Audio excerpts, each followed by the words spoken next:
Bienvenue chez nous pour le 3e épisode du podcast des nous.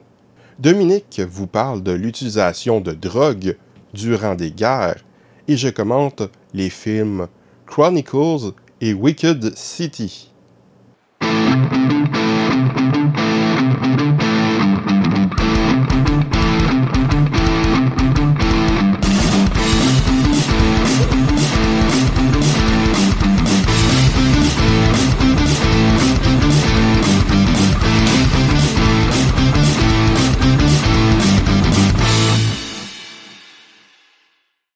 Bonjour les amis! Salut les amis! Voici le 3e épisode du podcast des nous. Je suis Laurent. Et moi Dominique. Nous sommes les nous. On pourrait faire une suite à la question précédente. Pour ceux qui ont écouté le 2e épisode, on s'était demandé ce qu'on pensait des élections les plus longues de l'histoire du Canada. Maintenant, je me demande, est-ce que la campagne électorale très longue va influencer notre vote? À ton avis, Dominique? Oui. D'après moi, ça a été une longue période électorale, mais comme on peut voir par rapport aux élections anticipées, en tout cas, jusqu'à maintenant, je pense que c'est assez positif. Il y a beaucoup de personnes qui ont été votées par anticipation. Ah oui? Puis près de 2 millions de personnes déjà. Ah ouais? Oui. Tant que ça. Donc, il paraît que c'est une hausse de 25 à 26% par rapport aux autres années. Puis, comparativement aux autres années, il y a quand même beaucoup plus de partis qui semblent intéressants. Okay. Il y a le Parti conservateur, les libéraux, les néo-démocrates qui sont tous un peu dans la course. Donc, c'est quand même assez intéressant, je trouve, ces élections. Mais est-ce que cette campagne va influencer ton vote à toi, Dominique? Par campagne, tu veux dire par... Le marketing, par tout ce qu'ils disent? Ouais, moi, je suis un peu frileux par rapport au sondage. Donc, lorsqu'on me présente un sondage, je mets ça un peu de côté, puis j'essaie d'en faire ma propre idée. Donc, c'est ça. Ah, mais quand je parle du marketing, de ce qu'ils disent, je parle pas des sondages, je parle de la campagne des partis politiques, qu'est-ce qu'ils disent, qu'est-ce qu'ils font. Ouais, mais c'est peut-être une partie qui est plus difficile, je trouve, parce que c'est difficile de savoir ce que chacun présente. Il y a tellement de choses, puis bon. Et toi, qu'est-ce que t'en penses?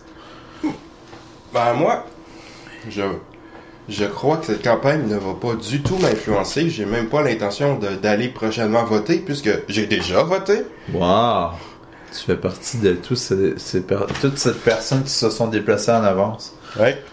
Et bravo! Puis, c'est absolument pas la campagne qui va m'influencer de mon choix, puisque je sais par expérience que ce que disent les politiciens en promesse électorale, ça veut pas dire grand-chose, surtout que durant cette campagne électorale, ils ont pas vraiment fait de débat de fond. Ils ont été sautés sur des sujets du jour quelconque. C'est pas une campagne qui a été particulièrement intéressante. Est-ce que tu regardes ça, toi, Laurent, les débats des chefs? Non, je fais juste en entendre parler de temps à autre. Je peux pas le regarder, j'ai pas la télévision. Ah, sacré Laurent. Tu as la religion de ne pas avoir de télévision. Ouais, j'ai un appareil de télévision. Mais je m'en sers pour d'autres choses que regarder la télévision, puisque j'ai pas le câble. OK. C'est bon, ça? Donc, c'est ce que nous pensons pour le moment sur la campagne électorale. Vous, qu'est-ce que vous en pensez? Tout à fait. Donc, nous allons maintenant continuer avec la chronique sociale de Dominique. Les nous vous parlent de la société. Oui, cette semaine, j'ai décidé d'aborder un sujet que tout le monde aime beaucoup, j'imagine, la drogue.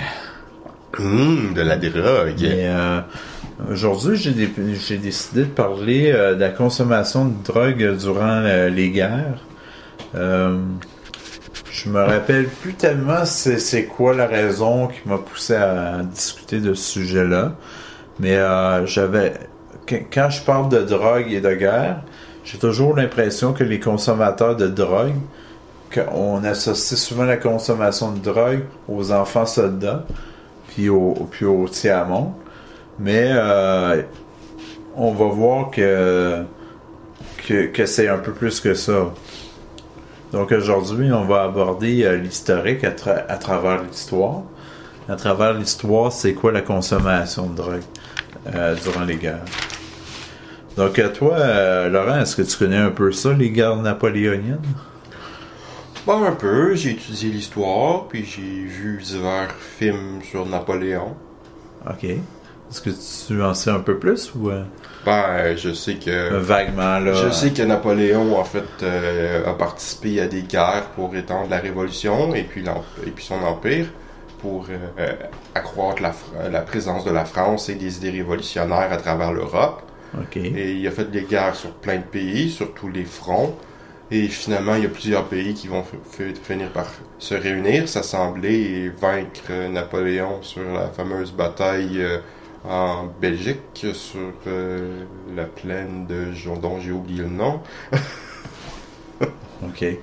Donc, j'ai abordé 10 guerres, puis on va voir que dans ces 10 guerres-là, il y a eu l'utilisation de drogue pour diverses raisons. Les guerres napoléoniennes, comme tu les as présentées, la drogue qui était à ce moment-là la plus consommée, c'était l'alcool. Ça fait du sens. Oui. J'imagine qu'à cette époque-là, il n'y avait pas nécessairement des drogues synthétiques ou des... Peut-être que l'opium avait commencé à cette époque-là. J'ai dit peut-être, je suis pas sûr. Mais non, là, tu devances un peu. Ah, OK. Tu devances un peu. Parce que les guerres napoléoniennes, je pense que c'est au 18e siècle, hein, n'est-ce pas? Donc, à ce moment-là, c'était plutôt l'alcool. Ouais, puis, l'alcool, c'est une drogue puissante qui a beaucoup d'impact que les gens ont tendance à oublier. À dire, c'est juste de l'alcool, c'est juste de la bière, c'est juste du vin. Ouais. Un petit verre, c'est pas si pire que ça. Ça paraît comme étant une drogue un peu soft, mais pourtant, selon de nombreuses études, l'alcool est quand même la drogue qui est la plus difficile à se départir, parce qu'il y a une question d'habitude, puis c'est difficile de se sevrer. Puis, c'est ça. Mais tu as parlé un peu de la question de l'opium. Il y a la première guerre de l'opium, dont les deux belligérants étaient la Grande-Bretagne et la Chine.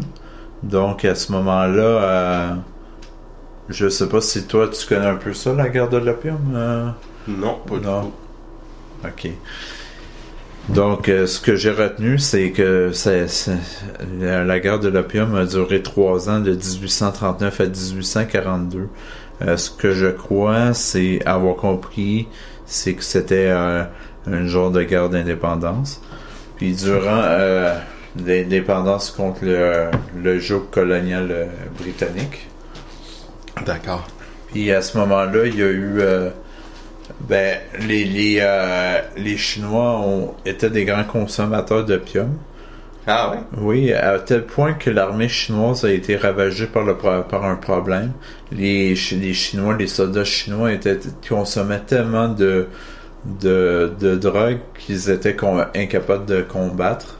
OK. Donc ils devaient comme gérer leur problème un peu de dépendance, tout ça. Puis ils étaient tellement occupés par ça qu'ils étaient plus ou moins capables de combattre. Qu'est-ce que tu en penses, Laurent? Ben, c'est sûr que quand on est drogué, c'est difficile de combattre. Puis ça provoque des problèmes. OK. L'opium étant une drogue assez forte quand même. Donc, si on fait suite un peu, la troisième guerre que je vais aborder, c'est la guerre civile américaine. Il y a eu lieu de 1861 à 1865. Ah, les Américains se droguaient? Oui, il y a eu beaucoup quand même. À cette époque-là, la drogue qui était la plus consommée, c'était la morphine. Hi. Puis c'était une drogue qui était tellement consommée qu'après la guerre là, de 4 ans, il y a près de 400 000 soldats qui sont devenus addicts, qui sont devenus dépendants de la morphine. Est-ce qu'ils utilisaient ça surtout dans un contexte médical par les blessés ou c'était quelque chose d'utilisé généralement par Dans ce contexte-là, je crois que c'était plutôt d'un contexte de blessure pour enlever la douleur, mais je crois aussi que la morphine était utilisée à des fins militaires, dans le sens où j'imagine que ça enlève les inhibitions. Ben, je peux pas. Par rapport à la morphine, là, je suis vraiment pas sûr. Ok, t'es pas un spécialiste de morphine. Non, c'est ça. Tu connais plus d'autres drogues comme l'alcool, la marijuana, l'opium, toutes des drogues que tu consommes continuellement. Ouais. Puis, donc, c'est une blague en passant. Ouais. On se drogue pas et on n'encourage personne de prendre de la drogue. Ce que j'ai lu aussi rapidement qui était intéressant, mais là, ça serait à revoir, c'est que je lisais, on disait que la morphine c'était la drogue qui était la plus utilisée à ce moment-là, mais là j'ai vu dans un forum un peu après que c'était seulement les soldats de l'Union, mais l'Union c'est de l'Est, les nordistes. Ok, les nordistes. Qui pouvaient acheter ce médicament-là ou cette drogue-là. Ah, je présume que les sudistes te font fumer du coton. Ouais, peut-être, j'en sais rien. Bon, allons après ça à la guerre anglo-zoulou. Ça dit quelque chose? Ouais, c'est une guerre que je connais pas beaucoup. Donc, c'est une guerre qui est arrivée en 1879. Ce que je crois comprendre, c'est que c'est une guerre affrontant encore une fois la colonie britannique contre le peuple zoulou qui vit au sud de l'Afrique, qui vivait au sud de l'Afrique du Sud. Donc à ce moment-là, c'est pas nécessairement les Britanniques que je vais vous parler, mais c'est plutôt les Zoulous qui prenaient du THC ou pouvaient aussi prendre des champignons magiques. Comme Mario? Super Mario Bros. Ouais, c'est tout à fait ça. Non, puis ça, c'est les champignons magiques, ça altérait un peu les capacités, je dirais peut-être cognitives. Oui. Donc, puis quand les Zoulous prenaient ça, ils se sentaient invincibles. Puis des fois, ils pouvaient, avoir l'impression que les balles des Britanniques les toucheraient pas. Il y avait l'impression, comme j'ai dit, qu'il était comme un surhumain à ce moment-là. Ouais, les champignons magiques, c'est une drogue qui a beaucoup d'effets cognitifs et sur les sens. Durant la Première Guerre mondiale, si on fait un saut en 1914-18, la drogue à ce moment-là, ça peut paraître étrange, mais c'était surtout la cigarette. Donc, on donnait ça aux soldats sur le front. Ouais. Ça leur permettait de se sentir un peu plus relax, sentir comme un relâchement, tout ça. Mais la guerre pour laquelle j'ai le plus d'informations par rapport à ça, c'est la Deuxième Guerre mondiale. À ce moment-là, tous les camps, tous les belligérants utilisaient de la drogue. Que ce soit les soldats américains, les soldats britanniques, les japonais et les allemands. Le cas le plus recensé, c'est les Allemands qui consommaient beaucoup d'amphétamines. Aujourd'hui, les amphétamines, c'est du speed. OK. Puis à l'époque, ils appelaient ça le pervitine. Ah ouais? Pervitine? Okay. Est-ce que ça passe pour ça les gens être pervers? Non, pas tout à fait. En tout cas, c'est une drogue qui a beaucoup d'effets, les amphétamines. Donc, c'est ça, pas long.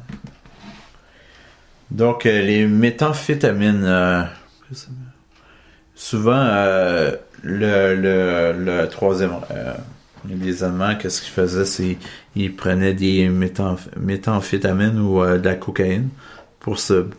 la raison, c'est que ça leur permettait de combattre plus longtemps.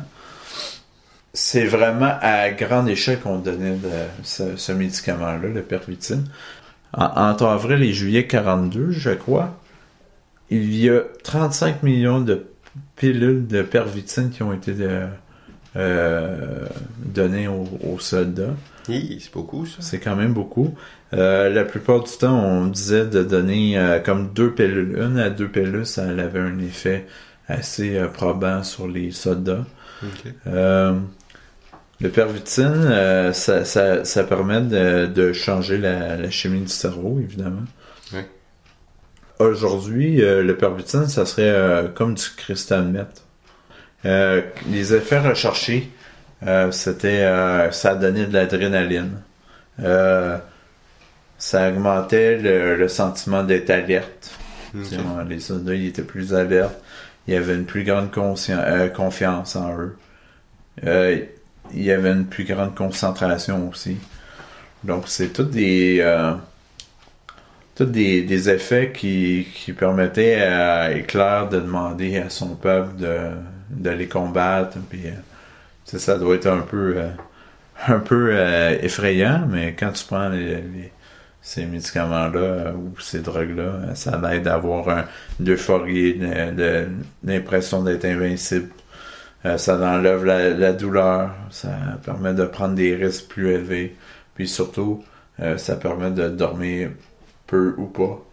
Ok, donc en gros, les soldats nazis, c'était des gros drogués. Oui, très drogués. Même le commandement, comme Hermann Göring. Göring? C'était un très grand consommateur de amphétamine ou cocaïne, je suis pas sûr, mais il y avait beaucoup de consommation. Ouais, fait que... qu'est-ce qu'on voulait vraiment, là? La morphine aussi, c'était très répandu, mais c'est comme j'ai dit, qu'est-ce que la prescription de drogue, c'était fait pour que les soldats soient des tueurs. Ça soit des personnes qui soient libérées un peu de leur inhibition. Tandis que pendant ce temps-là, les soldats des armées adverses utilisaient juste des cigarettes. C'est pas encore moins pire. Non, mais ça, c'était pendant la Première Guerre mondiale, la cigarette. Ouais. C'était surtout ça, la drogue. Mais là, j'imagine que les pharmaceutiques allemandes, ils ont développé des nouvelles drogues plus fortes. Ouais, mais je veux dire, les armées adverses à Allemagne, les autres pays, ouais. Je pense qu'ils consommaient encore beaucoup de cigarettes dans ce temps-là. Ouais, sûrement. Mais la Pervitin, tu dis que c'est pas beaucoup, mais ça l'a aidé, ouais. Ça a aidé comme l'Union soviétique. C'est la Grande-Bretagne, elle a pris 3 millions de doses de Pervitin. Ah, aux autres aussi, ils en prenaient? Oui. Donc c'était pas juste les Allemands? Les Américains ont consommé 180 millions de doses. Oh my God! C'est vraiment beaucoup. Donc, on pense que la Deuxième Guerre mondiale, c'est vraiment une guerre de drogués. Ah ouais, non, mais pour envoyer des gens au fond comme ça à débarquer sur une plage puis de se faire fusiller par des mitraillettes, là, faut être spécialement léger dans le cerveau. Ouais, faut pas être bien dans sa tête. Ouais. Donc, non, c'est les Alliés l'ont utilisé beaucoup. Puis, les Japonais aussi les ont aidés. Ça a aidé aux kamikazes. C'est surtout aux kamikazes. C'est clair qu'ils devaient être drogués. Ça fait que ça a aidé surtout aux kamikazes japonais pour les missions à suicide. Fait que les Allemands, je le dis souvent, hein, je le crois, mais a développé aussi une espèce de drogue qui s'appelle le D-IX. Cette fois-là, c'est de la cocaïne. C'était un mélange de cocaïne, de pervitine, de speed, puis il y avait de l'ucodal.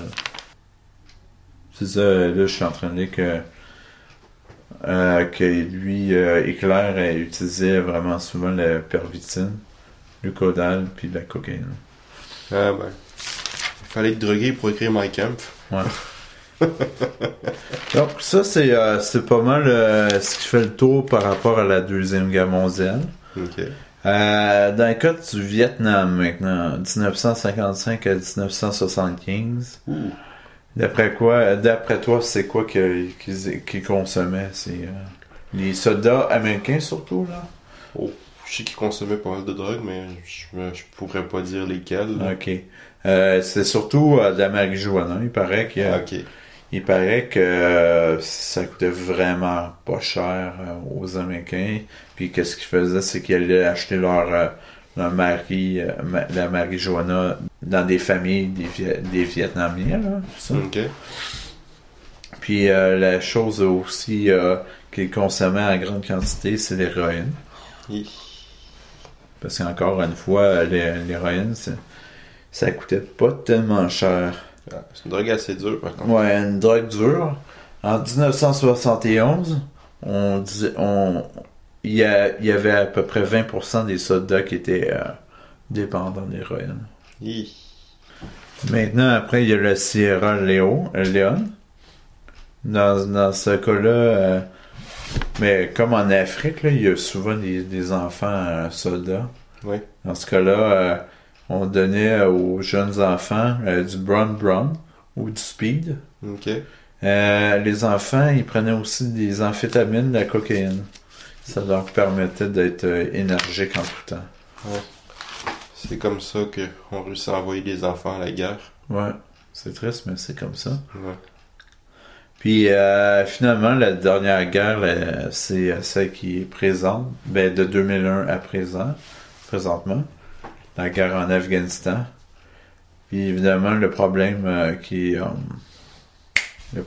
principal problème, c'est l'héroïne qui coûte très peu d'argent. Ok. Donc les soldats...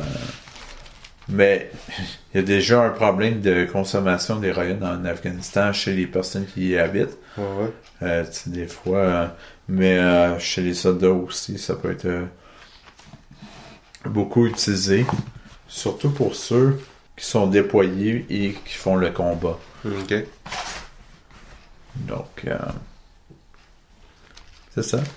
Là, j'ai fait pas mal le tour de cette partie-ci, l'historique, à travers l'histoire. La prochaine fois, je vais aborder un peu plus la question de la consommation ou des problèmes de santé des armées un peu plus occidentales. L'armée américaine, puis l'armée canadienne.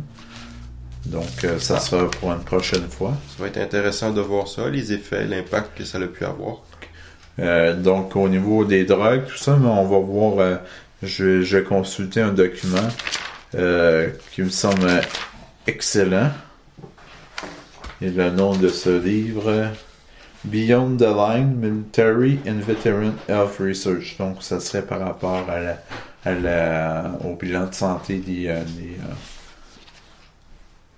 des soldats canadiens en général. Peut-être un petit peu plus au niveau des Américains. Ok. Ça va être à suivre. Sinon, il y a si vous êtes intéressé à lire des livres par rapport au sujet, il y a le livre qui s'appelle War and Drugs, The Role of Military Conflict in the Development of Substance Abuse. Le nom de l'auteur, c'est Dessa Bergen Siko. Sinon, il y a un autre livre qui a été écrit en allemand, mais qui a une traduction anglaise. C'est Total Rush de Norman Ohler, O-H-L-E-R. Ok. Pour faire un lien avec la première le premier podcast que j'ai fait par rapport à Omar Kader, il y a quelques nouvelles par rapport à ça. Il demande maintenant un peu plus de liberté.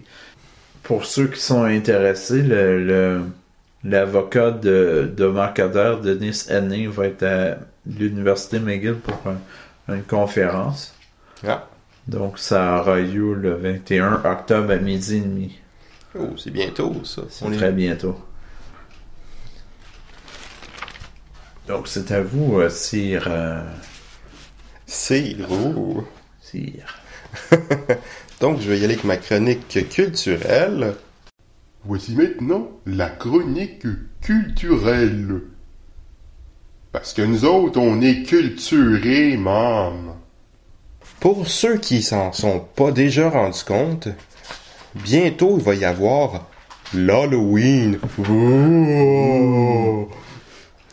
Donc, avant de faire ma chronique, avant d'approfondir des commentaires sur des choses que j'aurais consommées récemment, des choses artistiques, je parle pas de drogue. Ouais, on comprend ça. Donc, je vais vous faire une brève liste de quelques films d'horreur que je recommande fortement. D'accord. Donc, à mon avis, les meilleurs de tous les films d'horreur que j'ai vus, en fait, ceux que j'ai les plus appréciés, ce sont Shining de Stanley Kubrick et Suspiria de Dario Argento. Ce sont deux films qui sont extrêmement stylisés, qui sont très marquants visuellement et aussi pour le travail au niveau du son. Ce sont des films faits par des réalisateurs extrêmement talentueux. Tout le monde connaît Stanley Kubrick. Dario Argento est moins connu.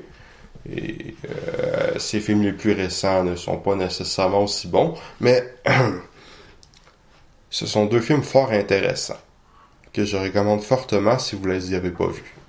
Sinon, pour ceux qui seraient intéressés à chercher loin et voir des choses que de nos jours on voit peut-être plus tellement malgré que ce soit iconique, il y a les classiques films de monstres de la Universal qui a fait à l'époque du noir et blanc des films très marquants tels que Dracula, Frankenstein, Bride of Frankenstein, The Invisible Man, The Mummy et The Wolfman.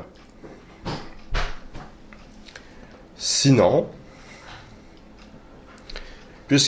quand un film d'horreur est populaire, il a de nombreuses suites.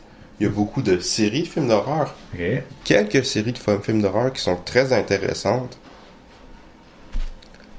Tout le monde connaît Nightmare on Elm Street, qui est une bonne série. Tout le monde connaît Scream, qui est une bonne série aussi. Mais c'est pas tout le monde qui connaît Fantasme, qui est une excellente série de films d'horreur à petit budget.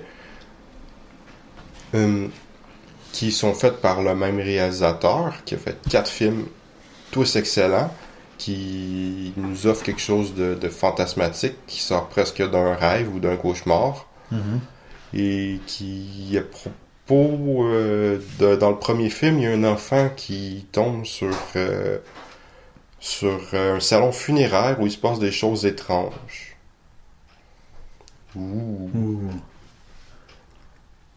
Aussi, les Japonais savent faire des films d'horreur très intéressants, notamment Ringu, connu aussi en tant que Ring.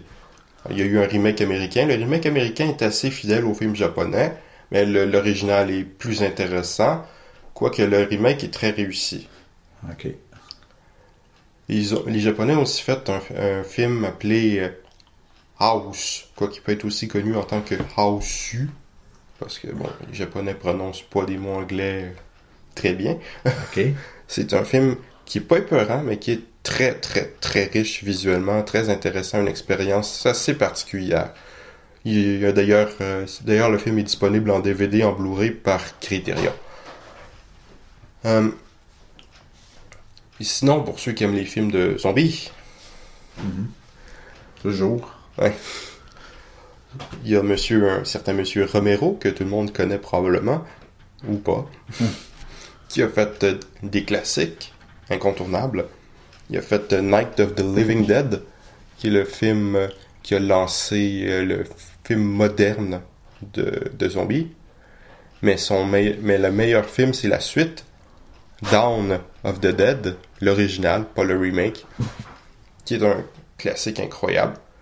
Il a fait d'autres films par après de zombies qui sont aussi intéressants, mais Dawn of the Dead, c'est vraiment le meilleur. Sinon, le scénariste d'I Night of the Living Dead, a écrit sa propre suite, dont les droits d'adaptation se sont baladés d'un producteur à l'autre, ce qui a fait un film qui finalement n'a pas grand-chose à voir. Ok. C'est Return of the Living Dead, qui est une comédie. C'est très drôle, un des films des zombies les plus drôles qui existent, avec l'incontournable Brain Dead, en un seul mot, de Peter Jackson. Oui, le réalisateur de Lord of the Ring, Le Seigneur des Anneaux, a fait une comédie de zombies qui est hilarante. Ça doit être bon, hein? Oui. Sinon, pour aujourd'hui, je vais vous commenter 2 films que j'ai vus, qui ne sont pas des films d'horreur, mais qui s'en rapprochent. Donc, je vais commencer par vous parler de Chronicle, un film de 2012, film américain. Chronicle est un film de found footage à la Blair Witch Project, mais c'est pas un film d'horreur, c'est un film de science-fiction. Pour ceux qui connaissent pas le genre found footage, c'est un film qui fait semblant d'être composé d'enregistrements retrouvés d'une situation vécue. Le tout est donc filmé de façon amateur, généralement en vidéo, par les acteurs eux-mêmes ou bien occasionnellement par des caméras de sécurité. Cette démarche en fiction peut faire penser au cinéma vérité, une approche ultra réaliste du cinéma avec une caméra style documentaire plantée entre des acteurs amateurs ou jouant de façon naturaliste, tels que par exemple les 2 films sur Che de Steven Soderbergh, mettant en vedette Benicio del Toro, ou bien Adnan Arjwat, la légende de l'Inuit qui court à poil à la fin d'un film de 3 heures. J'ai entendu dans un autre podcast une personne qui faisait un lien entre le film Chronicle et Akira. Bien que ce soit assez différent, le film lui faisait l'impression à certains moments d'imiter Akira, d'être ce qui pourrait se rapprocher le mieux d'une adaptation cinématographique en prise de vue réelle d'Akira, tout en étant un assez bon film. Ce qui a éveillé ma curiosité, m'a poussé à m'informer sur le film, à le voir et finalement à en parler ici. Petite parenthèse pour ceux qui l'ignorent, Akira est un manga fameux fait par Katsuhiro Otomo dans les années 80, qu'il a lui-même adapté en un film animé culte en 88 à propos d'un Tokyo futur après sa dévastation, mettant en scène de jeunes motards qui seront aux prises avec des pouvoirs psychiques après que l'un d'eux en développe suite à des expériences scientifiques et en abuse. Depuis des années, il y a un projet de faire une adaptation en prise de vue réelle d'Akira par les Américains, un projet qui n'avance absolument pas. Chronicle se passe visiblement de nos jours et met en scène des adolescents à Seattle. Andrew Detmer est la cible de bullying et décide de filmer sa vie avec un caméscope. Son cousin... Ça, c'est pour Chronicle. Ouais, c'est pour Chronicle. Son cousin et seul ami Matt va l'inviter à un party. Matt et son ami Steve vont découvrir quelque chose d'étrange et vont demander à Andrew de filmer. Ils vont explorer quelque chose de bizarre. Je vais pas revenir là-dessus parce que j'ai pas envie de faire un spoiler. De toute façon, le film ne revient jamais là-dessus. Donc, après avoir filmé quelque chose d'étrange, ils vont progressivement se mettre à développer des pouvoirs psychiques de télékinésie qui vont s'amuser à tester, puis vont se mettre à faire quelques mauvais coups. Ils vont même aller jusqu'à pouvoir voler dans les airs. Mais bien sûr, les choses ne pouvaient pas en rester là. Andrew va se mettre à utiliser abusivement et dangereusement ses pouvoirs, volontairement ou non. Ce film pourrait être qualifié d'origine de méchant, Donc le contraire des films de super-héros qui pleuvent de nos jours. Mais le film ne reste pas trop dans le simpliste. Il s'intéresse grandement à ses personnages, à leur psychologie, leur évolution, surtout Andrew, bien sûr. Au début, le film est filmé avec une caméra pas terrible. Les personnages vont éventuellement pouvoir se payer le nec plus ultra des caméscopes amateurs. Faut avouer que l'élément moyennement crédible du film est l'utilisation de la caméra. Si on peut croire que l'amélioration de la caméra fait du sens narrativement, cela est clairement exagéré. Le début utilise un enregistrement vidéo peut-être pas top, mais correct. Par la suite, c'est carrément niveau professionnel, donc moyennement vraisemblable que des ados vont se payer ça. Aussi, l'angle de la caméra est pas du tout crédible vers la fin. Il est vrai que plus tôt dans le film est introduit l'idée que Andrew peut faire voler sa caméra avec ses pouvoirs psychiques. Psychique. Ouais, avec ses pouvoirs psychiques. Ah, psychique. Ouais, psychique. Il est vrai aussi qu'on peut présumer que la fin ait pu être filmée partiellement par tous les gens autour. De nos jours, l'usage de caméras est répandu avec les téléphones et toutes ces affaires-là. Certains plans ont même carrément été réalisés avec des caméras de surveillance. Mais bon, dans l'ensemble, tout cela est trop bien filmé avec une trop bonne qualité d'enregistrement pour être crédible. Mais c'est pas tellement grave, puisque le film est beaucoup plus beau comme ça. Cette utilisation, bien que moyennement vraisemblable, d'une caméra subjective, contribue à notre attachement des personnages qu'on suit au milieu de l'action, qu'on accompagne dans leur vie.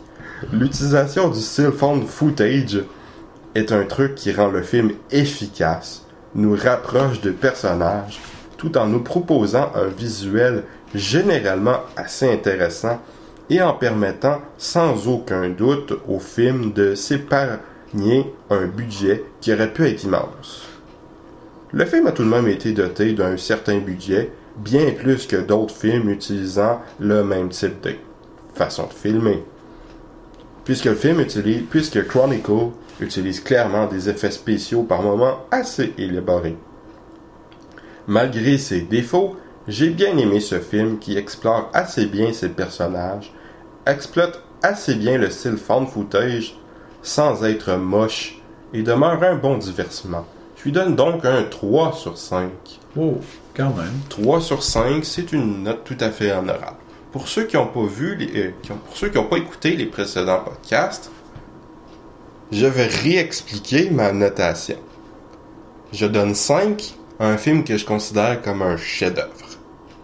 4 à un film qui est excellent, qui parvient à atteindre ses objectifs. Un 3 à un divertissement honnête. OK. 2 à un film qui est moyen.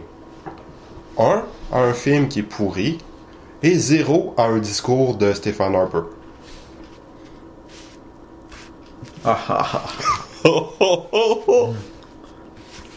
Maintenant, je vais vous parler de mon deuxième commentaire. Ouh! Donc, bien que ce n'est peut-être pas aussi prévalent de nos jours, mais les animes ont une réputation d'être violents. Les dessins animés japonais, ultra violents, font partie de la production japonaise, mais n'en constituent aucunement la totalité, ni même une importante portion. On pouvait avoir une impression différente à une autre époque. À l'époque de l'essor du marché de la vidéo dans les années 80. Avec la bulle économique japonaise des années 80, une tonne de trucs pouvaient facilement se trouver du budget, même par des nouveaux venus. Les années 80 ont vu la production de nombreux dessins animés japonais ultra violents. Cette tendance a fortement diminué dans les années 90 et presque disparu. Le début du marché de la vidéo des animés dans nos contrées ont cherché à profiter de cette manne, connue à l'époque en tant que Japanimation, et manga, présentant un côté subversif qui donne un côté adulte au dessin animé. Ils sont même allés jusqu'à l'accentuer dans les traductions et la promotion. Une pratique apparemment courante dans la traduction à l'époque de certains titres était d'ajouter un maximum de gros mots pour être sûr d'avoir une cote d'âge de 18 ans et plus. On peut en avoir un aperçu hilarant avec un montage des meilleurs moments de Angel's Cup, alors qu'ironiquement, certains propos racistes anti-américains et anti-juifs ont été effacés ou atténués dans la traduction. Pour le voir, il suffit de rechercher Angel Cup Condescend sur YouTube. Bien des annonces de ces animés ne montraient que le côté violent. Pour en voir une preuve, je vais vous donner une adresse que les enfants ne devraient pas regarder. Ah non? Non. Cette publicité que vous pouvez voir au www.dailymotion.com/vidéo X10GE9Q trait d'union majuscule manga preview trait d'union majuscule TECH. Mon premier contact avec les dessins animés japonais ultra-violents a été plutôt extrême. Bien que j'ai vu des dessins animés japonais dans mon enfance, je me suis mis à m'intéresser à la chose après avoir vu un film en présentation spéciale à Télétoon, Les ailes de Néhémise. Un film très intéressant que je recommande. La semaine suivante, j'ai pu me préparer avec grande joie à voir un autre film en présentation spéciale sur la même chaîne. J'ai rapidement déchanté et fus un peu horrifié, n'ayant à l'époque vu pas grand-chose de violent. Ce fut un des pires dessins animés japonais ultra-violents, Ninja Scroll. Mais dans les années qui suivirent, je m'habituai tranquillement à la violence cinématographique avec les films de John Woo, Quentin Tarantino, Luc Besson, Akira et moult autres Mad Max. Je fus dégoûté à l'époque où j'ai vu Ninja Scroll pour la première fois, mais personnellement, je ne condamne pas la violence au cinéma tant qu'on s'efforce de ne pas montrer les films en question aux enfants. La violence fictive peut défouler. Je prends pour du foutage de gueule les arguments comme quoi cela pousse à la violence. Après tout, un pays qui propose justement des dessins animés parfois extrêmes, le Japon, est un des pays les moins violents du monde. Ah ouais? Ouais. Pour le vrai? Ouais, pour le vrai. T'es sûr? J'en suis certain. Ah ouais. J'ai d'ailleurs depuis revu et apprécié Ninja Scroll pour son esthétisme, ses sentiments et son action, bien que la surviolence ne fût jamais vraiment mon trip. Autre type japonais violent notable, Ken le Survivant, surtout par sa version française, absolument hilarante. Mais bon, en même temps, en dehors du film, ce dessin animé n'est pas si tant violent que ça, du moins ce n'est pas gore. Il y a beaucoup de morts, et de façon assez violente, mais on n'en voit que bien peu, en dehors du film animé. Autre titre notable, le ridiculement mauvais Andy Geist, tellement mauvais que ça fait hurler de rire. Ce long préambule est pour vous présenter le film dont je vais parler. Ayant souvent entendu dire que Wicked City était l'un des plus extrêmes dessins animés violents, ou le pire, cela a éveillé ma curiosité. Réalisé en 1987 par Yoshiaki Kawajiri, d'après un roman de Hideyuki Kikuchi, je savais que c'était du même réalisateur et adapté d'une histoire du même auteur que Demon City Shinjuku. Je savais aussi que ce réalisateur avait créé Ninja Scroll. Je ne savais pas par contre, merci Wikipédia, qu'il était le réalisateur de The Running Man, un des 3 courts-métrages de l'ensemble Neo Tokyo, présenté entre un film de Rintaro et un autre de Katsuhiro Otomo. Wicked City est aussi en quelque sorte un précurseur de Demon City Shinjuku, entamant la collaboration entre le réalisateur et l'auteur des deux romans, proposant un sujet ayant certaines similitudes et aussi une réalisation ayant quelques points communs. L'histoire de Wicked City nous présente Renza Burotaki, une sorte d'agent secret de sécurité mondiale, travaillant pour une organisation secrète, s'occupant des relations avec un autre monde, celui des démons. Il devra faire équipe avec une belle démone, Maki, pour protéger un vieux type en prévision de la négociation d'un traité de paix. Un complot démoniaque cherche à faire échouer la négociation et donc à tuer les personnages. Ce film est bien sûr assez violent, enrobé dans un style qui fait légèrement film noir, tout en insistant sur l'atmosphère et le côté fantaisiste démoniaque. Le film a certaines similitudes dans son sujet, son ton et surtout son style visuel avec Demon City Shinjuku, fait l'année suivante, et est en fait assez différent de ce dernier. Demon City Shinjuku est plus, malgré son ambiance, un récit d'aventure traditionnel avec son aspect initiatique, les alliés et les ennemis et tout le tout-team. Ici, avec Wicked City, même si au final cet aspect est un peu présent, nous sommes plus devant un film noir, une intrigue presque policière. On veut savoir ce qui se trame, surtout un suspense. On attend, angoissé, enrobé dans l'atmosphère, quand surgira l'attaque. Que va-t-il se passer d'horrible? En attendant la résolution, le suspense est tout de même pas trop mal efficace devant tout le travail sur l'atmosphère et l'horreur de bien des situations. Même si les personnages semblent sans doute trop puissants et l'histoire un brin trop prévisible pour cette tension. Les scènes d'horreur sont assez imaginatives. Une femme dont le corps se met à se mouvoir comme un insecte, dont le censure se transforme en bouche avec plein de grosses dents, avec une tête qui saute d'un corps et attaque violemment les personnages pour se faire exploser par l'attaque des héros. Mais l'horreur n'est pas vraiment permanente. Cantonnée dans certaines scènes, on ressent plus l'angoisse de l'attente, ce qui est bien plus efficace. Comme dans Shinjuku, le réalisateur utilise une palette de couleurs très sombre et énormément la couleur bleue.